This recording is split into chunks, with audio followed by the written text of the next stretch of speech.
I'll tell you what we're not going to do. We're not going to allow that. Can we just like call a spade?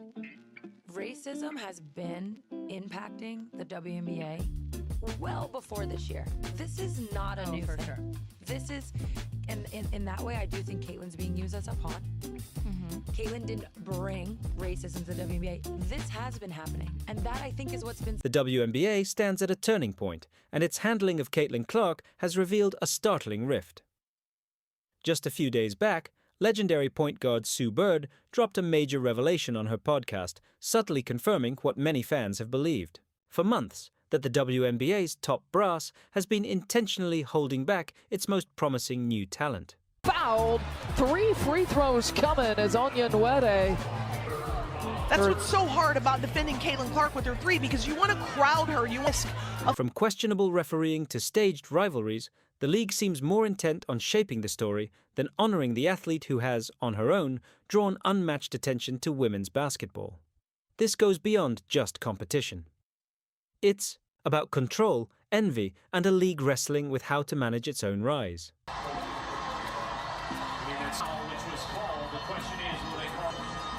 Clark's rapid ascent should have been a golden moment for the WNBA. Instead, insiders claim the league has been quietly trying to keep her in check, worried that her overwhelming success might shake up the established order. Kennedy Carter nearly picks off the Diana Taurasi. They'll count the bucket for DT. Bench, and there's the second foul on Clark. Technical fouls over minor reactions, minimal promotion of her record-breaking performances, and even subtle jabs from veterans like Bird all suggest a deliberate push to keep Clark from rising too far, too fast. Gonna have to hoist from the logo. An air ball. Felt like Bonner ran into her. And now Bonner and Clark get into it. Oh yeah. I mean, The real question is, why? Is it because she's white in a league that's predominantly black? Because she's too marketable? Or does her success simply highlight the WNBA's long-standing failure to properly uplift its own stars? 1.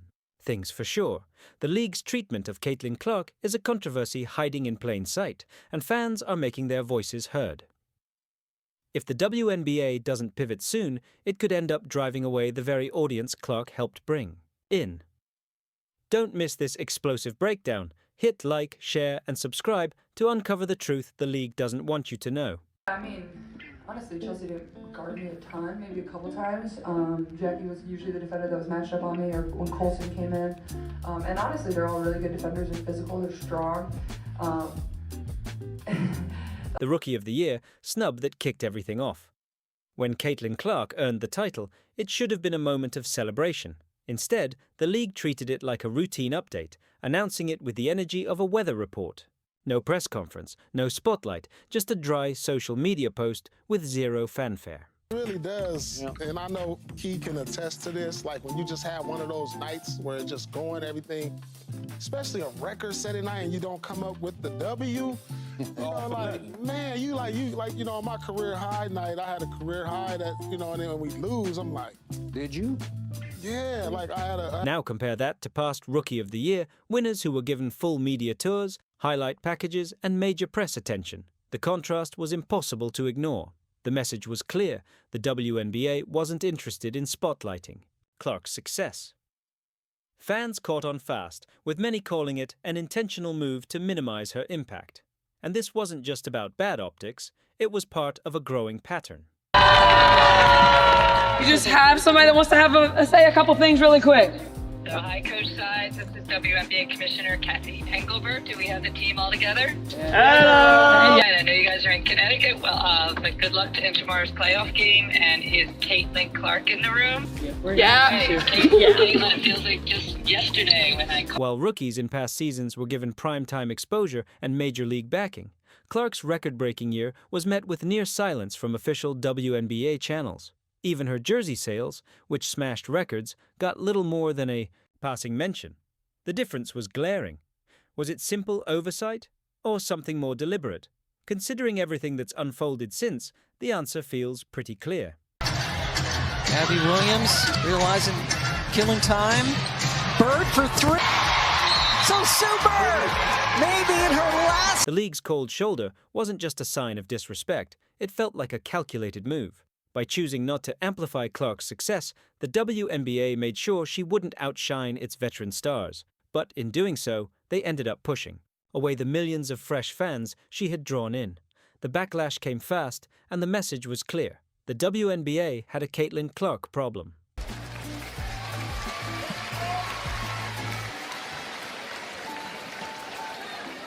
If the Rookie of the Year snub was subtle, the way Clark has been targeted by referees has been anything but.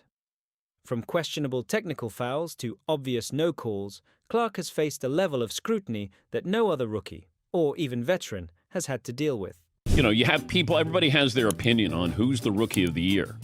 And Dawn Staley, great coach, South Carolina, came out and said, well, this is expected of Caitlin Clark. She's supposed to be great. She's not the Rookie of the Year. Angel Reese is, because that's a surprise, which to me is wrong, because Angel Reese was the best player on the team that won a national championship in college. The most notorious example came when a referee handed Clark a technical foul for lightly tapping the backboard after a missed shot, calling it disrespectful to the game. Meanwhile, players like Diana Taurasi have thrown full tantrums without facing any consequences. The double standard is impossible to ignore. Really packed a punch off the bench, and there's the second foul on Clark.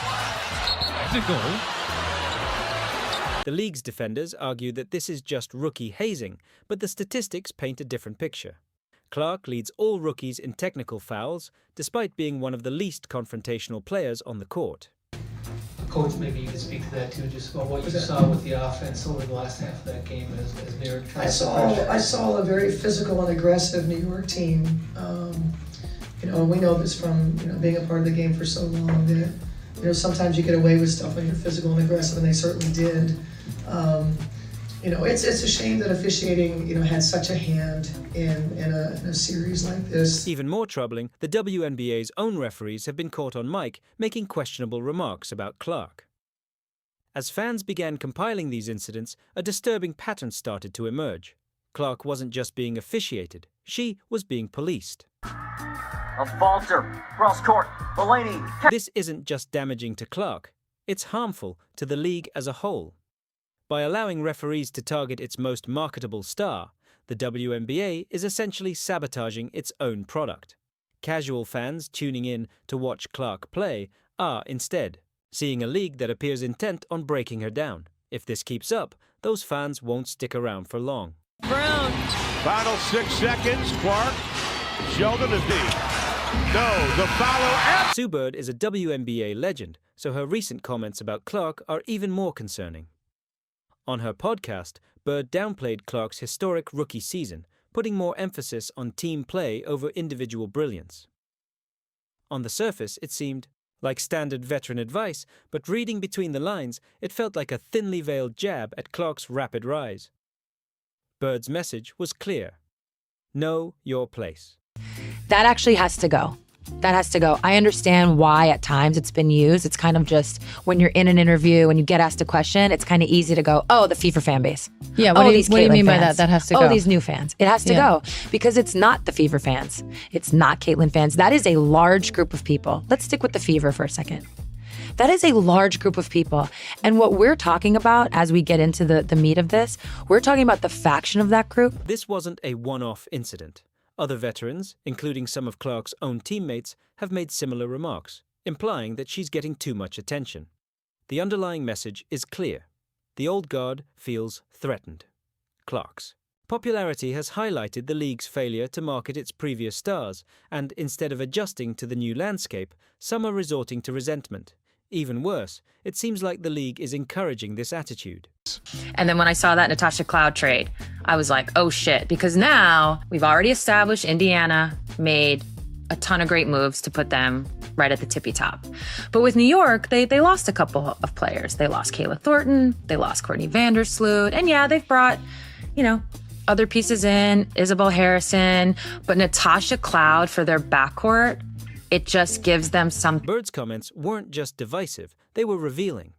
They showed that Clark's biggest challenge isn't the opponents she faces on the court, but the politics of it. If the WNBA's legends are turning on its future, what does that say about the league's true priorities? And you open up your Yahoo, you're going to see WNBA playoff viewership down now that Caitlin is out. And is that somewhat factually accurate? Yes. It's not accurate. Viewership numbers with Caitlin Clark are astronomical. She is a big draw. Yeah. She brings in all the things. We know this, we've said this. And yes, the games where she's not playing have lower viewership. But in the WNBA playoffs, and we'll use the semifinals as the example, Caitlin Clark's meteoric rise has sparked an uncomfortable conversation about race in the WNBA. The league, which is over 80% black, has long prided itself on diversity and inclusion, yet Clark, a white superstar, is facing unprecedented hostility from fans, players, and even league officials. The question has to be asked, is her race playing a role in the backlash? She will launch and bury a three. Down action, gets her feet under her. The evidence is hard to overlook. Angel Reese's "You Can't See Me" taunt toward Clark went viral, sparking a media firestorm that was framed as a rivalry. But when Reese later suggested that race played a role in their different treatment, the league remained silent. Meanwhile, Clark has faced vicious online attacks, with some fans accusing her of stealing the spotlight from black players. More home game coming. Astonishing 2024 season. Even WNBA Commissioner Kathy Engelbert stoked the flames by comparing Clark and Reese to Magic Johnson and Larry Bird, a narrative that conveniently taps into racial tensions for marketing purposes. That will pay $200 million a season, more than a threefold. Kathy Engelbert is WNBA Commissioner. The Caitlin Clark phenomenon. How do you describe it? She player came in with an unbelievable following, has brought a lot. The WNBA can't have it both ways. If the league truly values inclusion, it should celebrate all of its stars, not pit them against each other based on race. By letting this toxic narrative grow, the WNBA is putting its credibility at risk.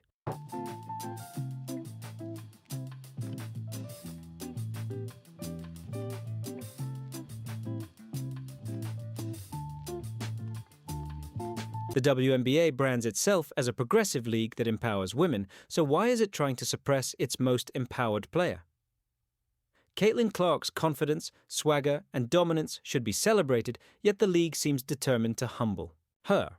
From downplaying her achievements to allowing veterans to publicly criticize her, the message is clear. Know your role. This hypocrisy is staggering.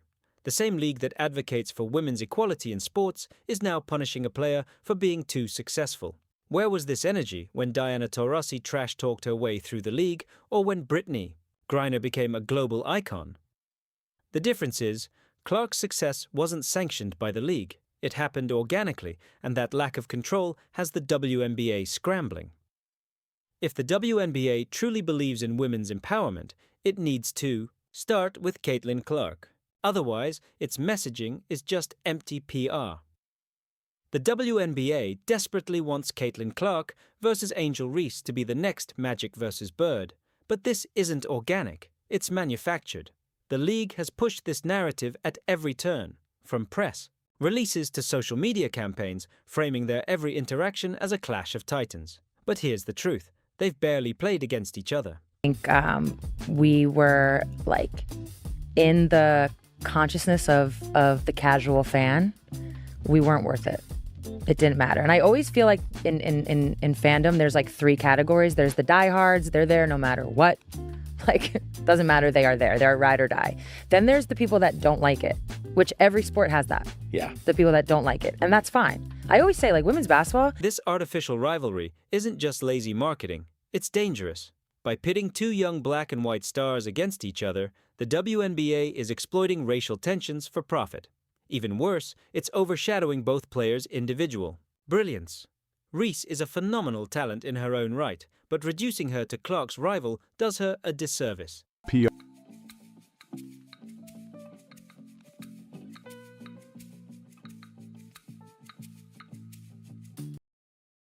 The WNBA needs rivalries to grow, but they should emerge naturally, not be forced by a league office hungry for headlines. Now, WNBA stars Angel Reese and Caitlin Clark have shaped one of the biggest modern-day rivalries in sports. And it's about to heat up yet again with this bold move from Nike. How? Let's break it down. Now, Nike had recently released a 90-second Super Bowl commercial featuring Caitlin Clark. And the legendary sports brand fueled the rivalry yet again by putting up Caitlin Clark billboards and Caitlin Clark's games are breaking viewership records, so why is the league acting like it's no big deal? When Clark plays, ratings surge by 300%, ticket prices triple, and social media explodes.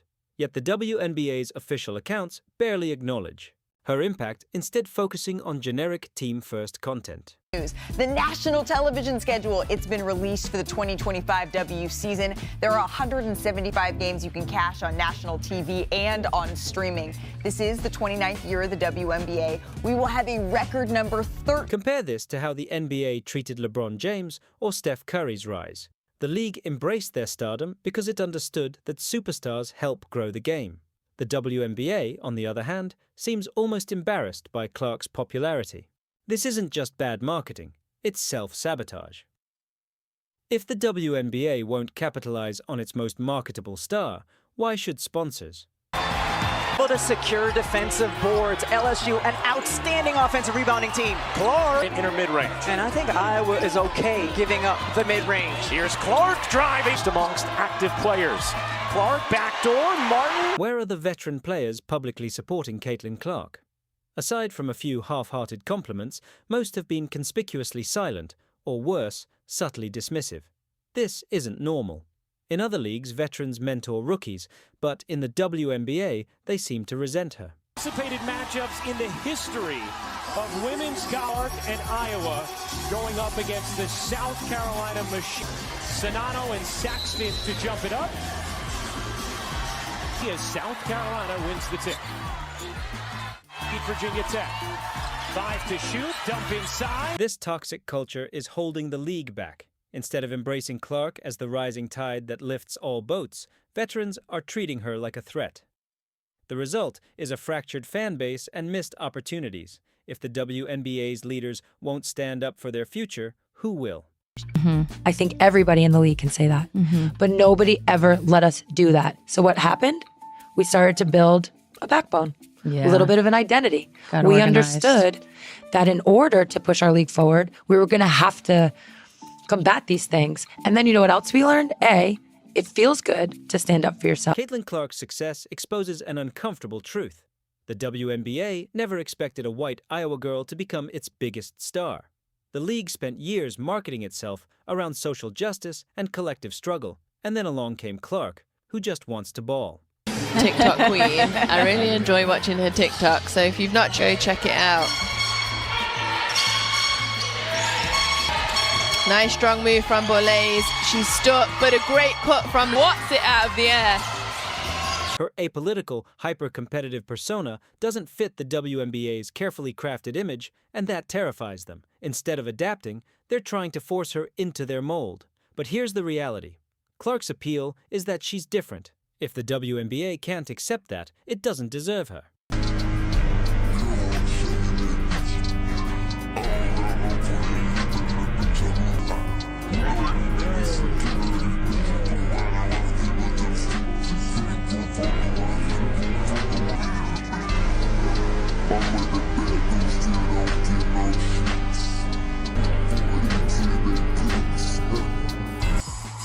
This somehow stood as a foul aerial Caitlin Clark. This is crazy. How?